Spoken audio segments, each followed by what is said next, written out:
Bulan-bulan musim dingin tentu saja tidak mudah bagi Ukraina. Pemboman intensif Rusia terhadap infrastruktur energi membuat sebagian besar negara ini tanpa listrik, pemanas, dan bahkan sistem pembuangan limbah yang berfungsi selama berminggu-minggu di tengah musim dingin yang sangat dingin. Namun Ukraina berhasil bertahan dan mereka memulai tahun 2026 dengan gebrakan besar. Atau lebih tepatnya, infrastruktur vital jauh di dalam Rusia yang hancur lebur dan berubah menjadi puing-puing dengan kecepatan yang semakin meningkat akibat serangan jarak jauh Ukraina yang semakin intensif. Alasannya, drone dan rudal yang lebih canggih, sistem kontrol AI, serta taktik serangan berkelompok baru membuat Rusia kesulitan menahannya. Mari kita lihat bagaimana taktik serangan kelompok Ukraina menciptakan kekacauan di dalam Rusia. Saat es mulai mencair dan tunas hijau pertama musim semi muncul, Ukraina secara dramatis meningkatkan serangan rudal jarak jauh dan drone ke infrastruktur energi, militer, dan infrastruktur penting lainnya milik Rusia. Menjelang akhir tahun 2025, Kementerian Pertahanan Rusia melaporkan telah menembak jatuh 50 hingga 150 drone dan rudal Ukraina per hari. Pada pertengahan Maret 2026, jumlah itu meningkat menjadi beberapa ratus per hari. Kementerian Pertahanan Ukraina biasanya merilis informasi harian tentang serangan Rusia malam sebelumnya, termasuk jumlah drone dan rudal yang ditembakkan, serta yang berhasil dijatuhkan pertahanan udara Ukraina. Rusia hanya merilis jumlah target yang mereka klaim berhasil dijatuhkan. Serangan rudal dan drone yang tidak berhasil dijatuhkan tidak dilaporkan. Namun, ada banyak bukti visual yang mengonfirmasi bahwa semakin banyak serangan Ukraina yang berhasil mengenai target mereka menyebabkan kerusakan besar pada infrastruktur militer dan energi Rusia dalam prosesnya. Ukraina tampaknya telah meningkatkan produksi baik drone FPV garis depan maupun drone serang jarak jauh. Ukraina juga jelas telah memulai produksi massal rudal jelajah berat Flamingo yang baru, serta hibrida rudal drone serang jarak jauh seperti FP2 dan FP7. Di garis depan, blogger militer Rusia melaporkan peningkatan besar jumlah drone Ukraina, baik drone FPV yang dipandu GPS maupun yang dipandu serat optik.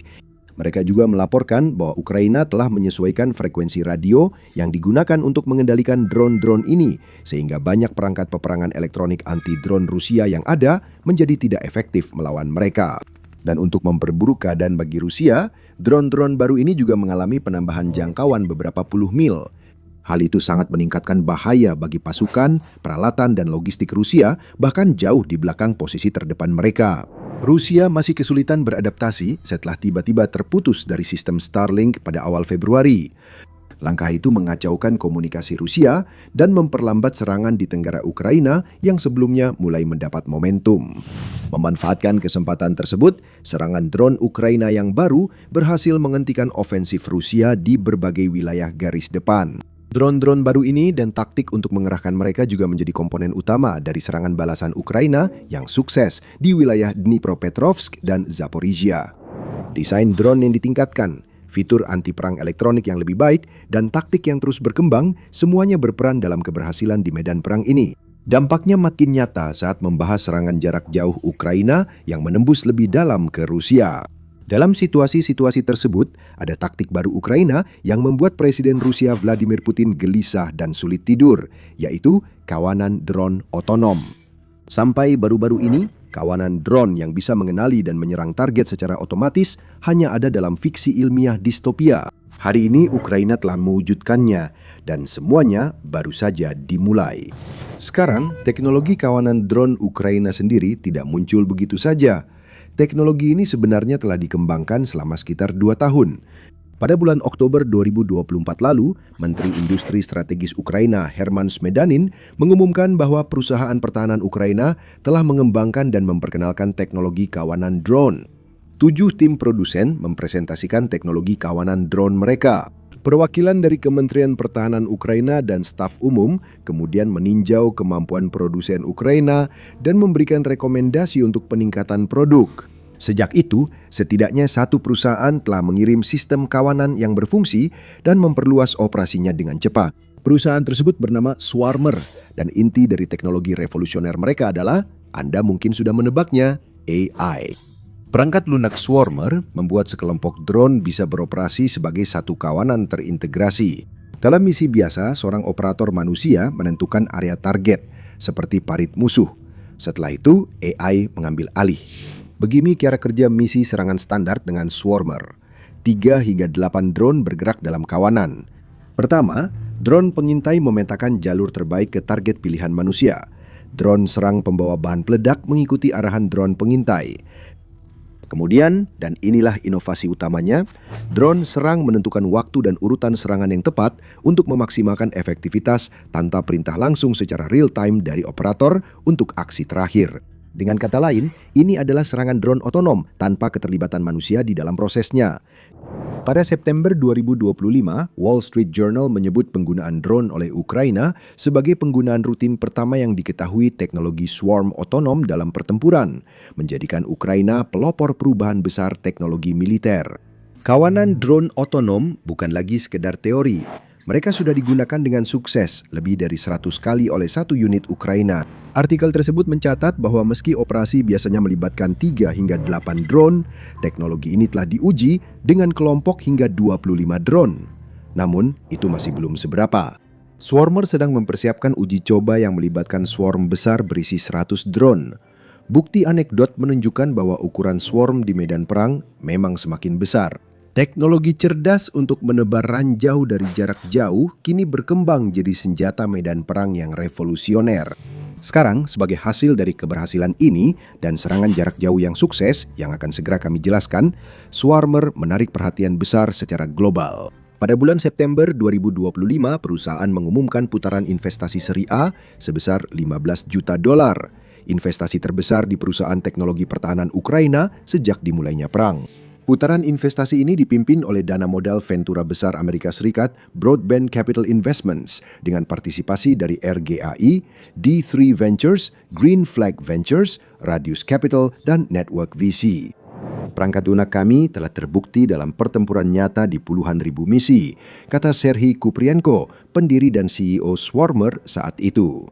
Pendanaan ini memungkinkan kami meningkatkan operasi dan menghadirkan kemampuan swarm canggih ke semua kendaraan tak berawak di Ukraina serta negara-negara sekutu NATO. Negara demokrasi barat sebaiknya mengerahkan sebanyak mungkin drone dan robot yang dapat diproduksi tanpa terbatas jumlah pilot terlatih. Lalu pada Februari 2026, terungkap bahwa Erik Prince telah diangkat sebagai ketua non-eksekutif Swarma. Prince adalah pendiri kontroversial perusahaan tentara bayaran yang dulu bernama Blackwater, kini Academy, dan dikenal di kalangan MAGA Amerika Serikat. Dalam surat kepada calon investor, dia menulis bahwa sejak April 2024, platform Swarma telah digunakan di Ukraina dengan lebih dari 100.000 misi nyata dan di lingkungan pertempuran aktif, memberi info ke perangkat lunak dan model pembelajaran mesin pendukungnya. Perlu dicatat bahwa menurut situs web Swarmer, sistem ini telah terlibat dalam 86.000 misi tempur sejak 2023, dengan semua data yang direkam dan diproses sedikit lebih sedikit dari 100.000 yang diklaim oleh Prince. Namun, sekitar 42 unit angkatan bersenjata Ukraina menggunakan sistem ini dengan lebih dari 300 misi tempur dilakukan setiap hari. Sekarang, keunggulan sistem ini terletak sebagian besar pada fleksibilitasnya. Sistem ini digunakan untuk apa yang disebut Swarmer sebagai serangan tembak dengan pendekatan target secara otonom, namun penembakan tetap dikendalikan operator manusia. Sistem ini juga dapat digunakan untuk operasi pencarian dan serang, di mana baik pengintaian maupun serangannya dilakukan secara otonom, tetapi membutuhkan konfirmasi operator sebelum menembak. Sistem Swarmer juga dapat digunakan untuk operasi penangkal UAV dengan mengaktifkan kawanan drone otonom untuk melacak dan menghancurkan UAV musuh yang masuk. Dan akhirnya, operator dapat menjalankan operasi pengintaian dan serang yang sepenuhnya otonom. Swarmer menyebut fungsionalitas ini sebagai kill box. Ini adalah istilah yang tepat diadaptasi dari konsep kill box militer Amerika Serikat. Dalam terminologi militer Amerika Serikat, kill box adalah area 3 dimensi yang digunakan untuk memfasilitasi integrasi tembakan gabungan. Menurut dokumentasi resmi, tujuan utama dari kill box adalah untuk memungkinkan serangan mematikan terhadap target permukaan tanpa koordinasi lebih lanjut dengan komandan yang menetapkan dan tanpa kontrol serangan terminal. Saat dipakai untuk integrasi tembakan tidak langsung udara ke permukaan dan permukaan ke permukaan, kill box akan memiliki pembatasan sesuai. Tujuannya untuk mengurangi koordinasi yang dibutuhkan dalam memenuhi kebutuhan dukungan secara fleksibel, sekaligus mencegah fratricide atau tembakan teman sendiri. Fungsi killbox Swarmer yang sepenuhnya otonom tampaknya benar-benar memenuhi semua kriteria tersebut. Selain kontrol otonom atas kawanan drone udara yang melibatkan drone tipe sayap tetap dan quadcopter, teknologi swarmer juga sedang diterapkan pada drone darat dan laut. Meskipun taktik dan lokasi pasti dari misi yang menggunakan swarmer dirahasiakan, kita bisa mendapatkan gambaran dari laporan Rusia. Seorang prajurit penyintai Rusia menggambarkan taktik kawanan drone yang digunakan oleh pasukan Ukraina di Poros Krasny Liman. Dia mengatakan beberapa drone kamikaze diluncurkan bersamaan, terbang rendah dan terhubung kabel serat optik sehingga infanteri tak mendengarnya. Setelah menemukan target, drone-drone berpencar. Satu memutar menyerang dari belakang, lainnya menyerang dari depan, searah pergerakan unit. Unit-unit yang menggunakan kawanan drone yang menggunakan swarmer juga dilaporkan menggunakan taktik baru lainnya untuk meningkatkan efektivitas serangan mereka, yaitu drone senyap. Pada bulan Februari, Senator Rusia untuk wilayah pendudukan di Oblast Zaporizhia, Dmitry Rogozin, melaporkan bahwa operator Ukraina dari drone kamikaze mematikan mesin pada pendekatan terakhir sehingga UAV meluncur secara senyap menuju target. Menurutnya, di saluran Telegram, tujuannya adalah untuk membuat awak pertahanan udara Rusia yang mengoperasikan senapan mesin tidak memiliki kesempatan untuk bereaksi tepat waktu terhadap suara drone yang mendekat. Rogozin menyatakan taktik baru ini hanya berdampak terbatas. Meski tampak baru, menurutnya pasukan Rusia tetap bisa mengatasinya, menghancurkannya, sehingga situasi secara keseluruhan tetap tidak berubah. Namun, bukti infrastruktur Rusia yang terbakar menunjukkan hal sebaliknya. Itulah yang kami lakukan di The Military Show, menggali lebih dalam kisah nyata di balik berita utama. Langganan saluran ini untuk berita dan analisis terbaru soal perang di Ukraina, Timur Tengah, dan lainnya. Sekarang, kehancuran akibat taktik drone baru Ukraina tampaknya semakin meningkat sejak sekitar 10 Februari. Pada 11 Februari, serangan Ukraina membakar kilang minyak yang dioperasikan oleh Lukoil di Volgograd. Dan pada 17 Februari, setidaknya 2 tangki penyimpanan minyak di lokasi penyimpanan minyak Krasnodar hancur dalam semalam. Pada 22 Februari, sebuah stasiun pompa minyak mentah di Tatarstan dihancurkan dalam semalam. Dan pada 25 Februari, sebuah pabrik kimia di kota Smolensk dibakar. Citra satelit menunjukkan pabrik itu hangus terbakar hingga rata dengan tanah. Malam berikutnya, drone Ukraina menyerang wilayah Tula, salah satu daerah utama produksi senjata Rusia, dengan menargetkan pertahanan udara.